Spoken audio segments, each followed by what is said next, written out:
O filme começa com uma narração que revela uma lenda antiga.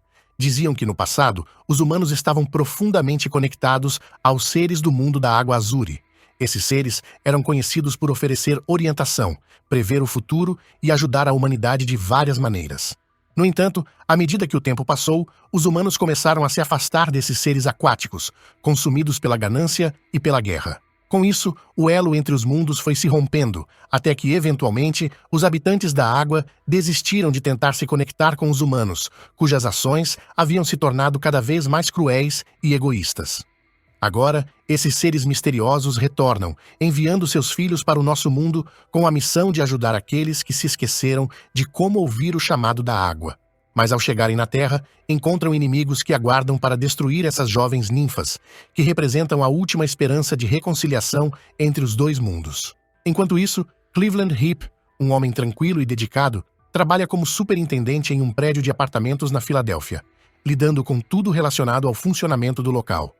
Em um dia comum, ele ajuda uma família a se livrar de um grande inseto que estava aterrorizando todos, principalmente o pai idoso da casa. Mais tarde, Cleveland conhece o novo inquilino, o Sr. Farber, e o apresenta a uma estudante chamada Young Sun, que também mora no prédio. A garota comenta que alguém está procurando pelo superintendente na piscina. Irritado, Cleveland vai até lá, resmungando sobre o quão frequentemente a piscina fica suja, como se alguém estivesse fazendo festas à noite e deixando tudo bagunçado. Ele admite que já ouviu barulhos na água à noite, como se alguém estivesse nadando, mas nunca conseguiu encontrar a causa. Durante a conversa, Farber encontra outro inquilino, Reggie, que tem uma mania peculiar de se destacar com um lado do corpo, como se fosse uma maneira de se diferenciar dos outros homens. Cleveland, tentando evitar mais conversas estranhas, resgata Farber e o leva para conhecer o Sr. Leeds. Depois, ele o leva até o apartamento da Srta. Bell, esperando que Farber goste do local. Por fim, eles chegam ao novo apartamento de Farber, onde ele revela que foi contratado como revisor e crítico para um jornal local, encerrando a conversa de maneira abrupta. Naquela noite, Cleveland decide relaxar diante da TV e acaba adormecendo ali mesmo. No meio da madrugada, ele acorda com o som de água sendo agitada na piscina. Ele pega uma lanterna e sai decidido a finalmente descobrir quem está fazendo barulho. No entanto, ao chegar, tudo parece calmo demais. Ele percorre a área e encontra um colar, que provavelmente pertence a algum inquilino. Colocando-o em uma espreguiçadeira, ele continua sua busca. De repente, uma jovem emerge da água, pega o colar e desaparece de volta para as profundezas. Cleveland, assustado, grita para sair, mas a água logo volta a ficar calma. Aproximando-se da borda, ele escorrega e cai na água. Cleveland acorda em sua cama, molhado e confuso, sem saber ao certo o que aconteceu. Uma garota silenciosa está sentada calmamente em seu sofá, vestindo uma de suas camisas, com um olhar pensativo. Ela explica que vem do mundo Azuri e pergunta sobre o bem-estar de Cleveland. Quando ele responde que não sente nenhum formigamento estranho dentro de si, ela suspira profundamente e, com uma expressão triste, conclui que ele não é a pessoa que ela está procurando. Olá, meus queridos Bigs. Este é o resumo do filme, A Dama na Água. Espero que esteja gostando. Comente sensacional para a gente saber que você esteve atento a cada detalhe do vídeo. E se você quer assistir este filme completo ou qualquer outro filme ou série que trazemos aqui no canal, conheça nosso aplicativo parceiro, disponível para qualquer aparelho com sistema Android. Para saber mais, clique no link do primeiro comentário fixado e aproveite. Agora vamos continuar. Ela então se apresenta como Story. Durante a conversa, Cleveland começa a perceber que algo não está certo. Ele já não consegue mais soletrar as palavras corretamente, como se sua mente estivesse desfocada. Ele, tentando encontrar uma maneira de ajudá-la, sugere que ela vá para casa, mas Story, com um olhar temeroso, confessa que está com medo. Sentindo uma profunda pena dela, Cleveland, tocado pela situação, a abraça enquanto ela adormece em seus braços, esperando que ela vá embora por conta própria quando acordar. Mais tarde, ele a carrega para uma espreguiçadeira no jardim, onde ela pode descansar ao ar livre. No sono, ela murmura, chamando-se de ninfa, mas a palavra não faz sentido para Cleveland. No entanto, algo dentro de si começa a dar arrepios. Um ruído vindo dos arbustos perturba a calma da noite e logo rosnados baixos começam a ecoar, com uma presença ameaçadora se aproximando da piscina. Cleveland ouve Story gritar e, assustado, corre em direção ao som, encontrando uma criatura espreitando entre a grama com olhos que brilham na escuridão. Ele, desesperado, corre de volta para o apartamento, sentindo que algo terrível os persegue. Na manhã seguinte, Cleveland, ainda atordoado, descreve a criatura para um policial, tentando explicar que parecia um lobo com pelos embaraçados, mas com uma coloração verde incomum. O oficial promete investigar o caso. Enquanto isso, Story, curiosa, encontra o chuveiro no apartamento de Cleveland e o explora, tentando entender mais sobre o mundo humano. Cleveland pede a Young Sun que procure para ele um livro sobre ninfas. Young Sun lembra que as ninfas são criaturas do folclore oriental e decide levá-lo para ver sua mãe. Sua mãe, com um olhar pensativo, revela que sua avó já mencionou as ninfas em suas histórias, dizendo que esses seres oceânicos só poderiam ser vistos por um escolhido, alguém capaz de despertar algo profundo dentro de si. Segundo o conto de sua avó, uma vez que o escolhido visse a ninfa, ela seria levada por uma águia gigante de volta ao mundo Azuri. Mais tarde, Story revela a Cleveland que precisa encontrar um escritor cujo nome, gênero ou aparência ela não sabe, mas que está trabalhando em algo de extrema importância. Cleveland, então, começa a visitar inquilinos que possam estar conectados ao mundo da escrita. O primeiro da sua lista é o crítico de cinema Farber, que admite que não escreve há muito tempo. A vizinha, a Sra. Bell, escreveu um livro sobre animais, mas o trabalho foi publicado há mais de 20 anos e ela nunca mais escreveu nada desde então. Em seguida, Cleveland visita o Sr. Dury e seu filho. Embora Dury adore palavras cruzadas, ele nunca se aventurou a escrever um livro. Um grupo animado de músicos em outro apartamento também não tem ligação com a escrita. Inesperadamente, Young Sun chama Cleveland para revelar algo importante. Ela descobriu que as ninfas não estão sozinhas, pois existe uma raça de vilões chamados Skrulls, criaturas malignas capazes de matar ninfas na Terra. Essas criaturas têm as costas cobertas por grama, o que as faz parecer inofensivos, mas são extremamente perigosas. Enquanto isso, Story tropeça no diário pessoal de Cleveland, mexendo em suas anotações com curiosidade. Um inquilino, Vic, está no corredor. Ele admite ter escrito um livro, mas que está cheio de dúvidas sobre a própria obra. Sua irmã, Anna, provoca Vic, zombando dele por sempre arranjar desculpas para adiar o trabalho.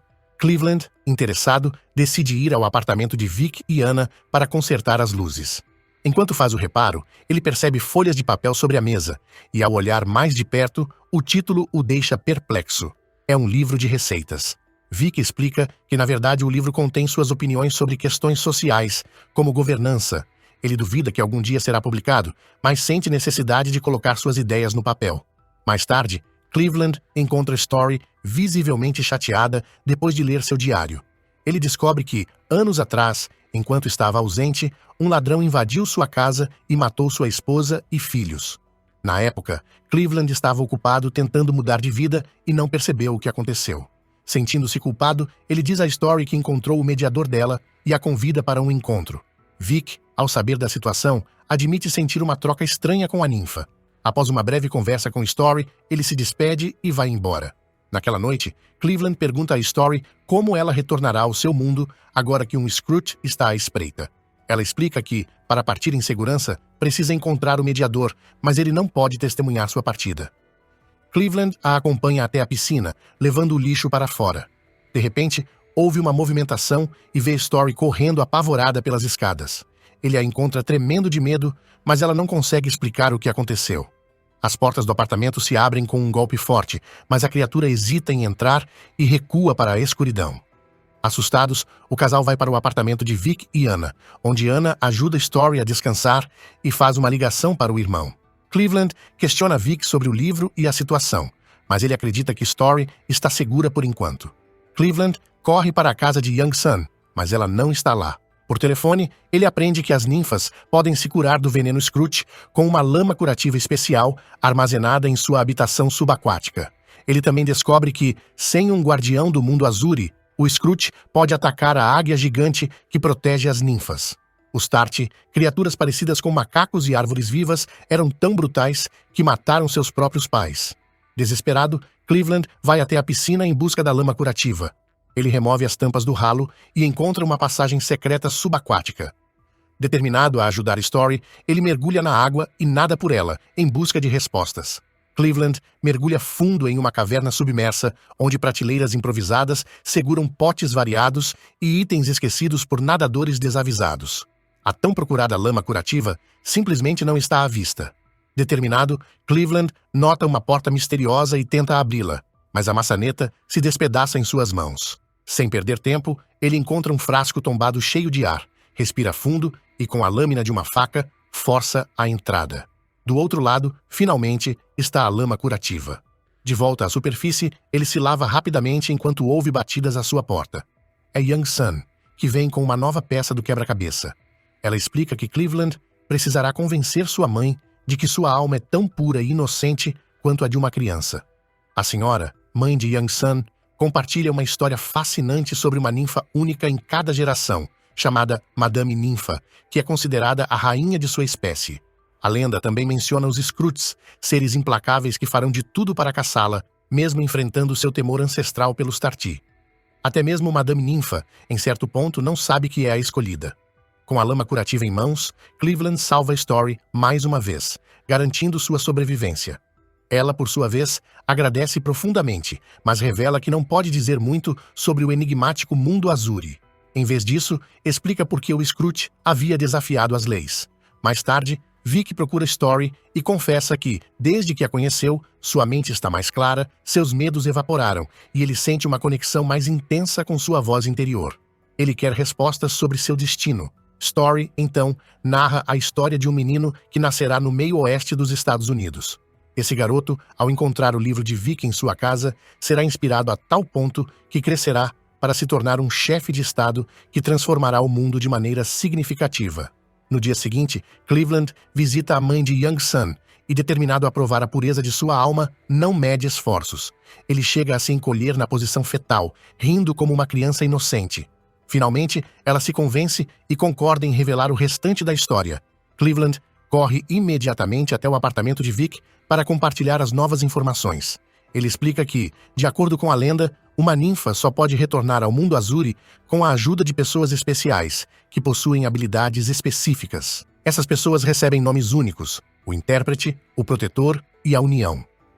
Embora Story acredite que Cleveland seja o protetor, ela não sabe quem são os outros. Além disso, há outra figura essencial chamada Curador, com a habilidade mágica de despertar a força vital nos seres vivos. Ele ou ela pode ser identificado pela atração peculiar que exerce sobre borboletas. Convicto, Cleveland procura Farber, que, fiel a seu estilo influenciado por clichês de filmes, sugere que o intérprete deve ser alguém habilidoso em resolver enigmas. Cleveland rapidamente associa isso a Dury e o visita.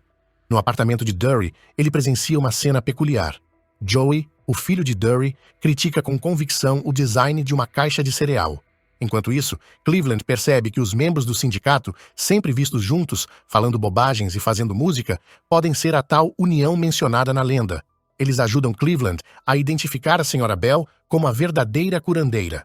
Cleveland reúne os moradores para conhecer Story e explica toda a situação. Durante a resolução de um quebra-cabeça, Dury descobre a palavra reunião. Ele sugere organizar uma festa na chegada da águia, usando a multidão como disfarce para proteger a ninfa. No entanto, é crucial que a águia não seja avistada. Na sequência, Dury desvenda outra palavra: sônico. Ele propõe um concerto como distração, impedindo que as pessoas percebam a chegada da criatura. É aí que os músicos do condomínio entram em ação. Decidido a se testar como o protetor, Cleveland segue os conselhos de Story, que o orienta a levar um espelho. Segundo ela, os olhos do Skrulls só podem ser vistos por reflexo. Seguindo instruções via rádio, Cleveland sai ao gramado durante a noite. Ele deve se aproximar do Skrulls de costas e recitar uma invocação ao chegar perto o suficiente. Porém, ao realizar o ritual, percebe que a criatura não reage como esperado. Apavorado, Cleveland tenta fugir, mas é salvo por Farber, que aparece irritado com a confusão noturna. Com isso, Cleveland conclui que não é o protetor, mas decide seguir o plano mesmo assim. Na manhã seguinte, ele publica um anúncio para uma festa à beira da piscina. Mais tarde, enquanto convida o Sr. Leeds, um homem viciado em televisão, recebe um conselho inesperado: não ignorar suas tristezas, pois isso só piora as coisas. Enquanto isso, Vic termina seu livro e pede que Story revele seu destino. Relutante, ela confessa que, apesar do impacto positivo de seus ensinamentos, eles acabarão levando à sua morte. À noite, os moradores se reúnem na festa. Anna tenta sinalizar para Cleveland com um espelho próximo ao gramado, mas o objeto cai ao chão após um solavanco. A confusão aumenta quando um balão estoura e os equipamentos musicais falham, criando o caos. Nesse momento, Cleveland percebe que Story desapareceu. Ele corre para os arbustos e encontra o Scrunts arrastando a ninfa ferida. Cleveland a resgata e a leva para a Sra. Bell, sem ser visto pela criatura que entra furtivamente no prédio. A Sra. Bell tenta curar Story, mas não consegue. Dury e os músicos vasculham possíveis pistas, mas não encontram nada. Cleveland sente que interpretou tudo errado. Nesse meio tempo, o Scrunts ataca Farber, deixando-o gravemente ferido. Dury, então, percebe que o verdadeiro intérprete é Joey, seu filho, que demonstra grande habilidade ao decifrar os desenhos das caixas de cereal. Joey identifica o sindicato como as 7 irmãs, que incluem um homem sem segredos e alguém com opiniões amplamente respeitadas. Cleveland reúne as 7 irmãs, o marido de uma esposa fofoqueira e o Sr. Leeds. Eles realizam o ritual, mas nada acontece. Joey, então, revela que o curandeiro não é a Sra. Bell, como acreditavam. Segundo a profecia, o verdadeiro curandeiro é ele mesmo. Nesse momento, a Sra. Bell relembra uma borboleta entrando na sala com Cleveland, o que confirma a descoberta. Cleveland desabafa sua dor pela família perdida enquanto segura Story. Sua sinceridade, surpreendentemente, cura os ferimentos da ninfa, que recupera a consciência e prevê que Vic verá sua irmã ter 7 filhos, conhecendo os 2 primeiros. Quando Story se prepara para partir, o Scrunch surge e ataca Reggie. Ele, revelado como o verdadeiro protetor, enfrenta a criatura com seu olhar penetrante, forçando-a a recuar. No entanto, o grito de uma águia gigante distrai Reggie e o Scrunch tenta atacar novamente. Antes que consiga, uma tartaruga aparece e arrasta o monstro para longe. Story agradece Cleveland por ajudá-la e reconhece a cura emocional que ele também encontrou. A águia gigante então a leva para o céu, enquanto os moradores observam em silêncio, marcados pela experiência. Assim, o filme chega ao fim. Se você gostou deste filme, então recomendo assistir este outro aqui também. Garanto que vai gostar. Nos vemos lá.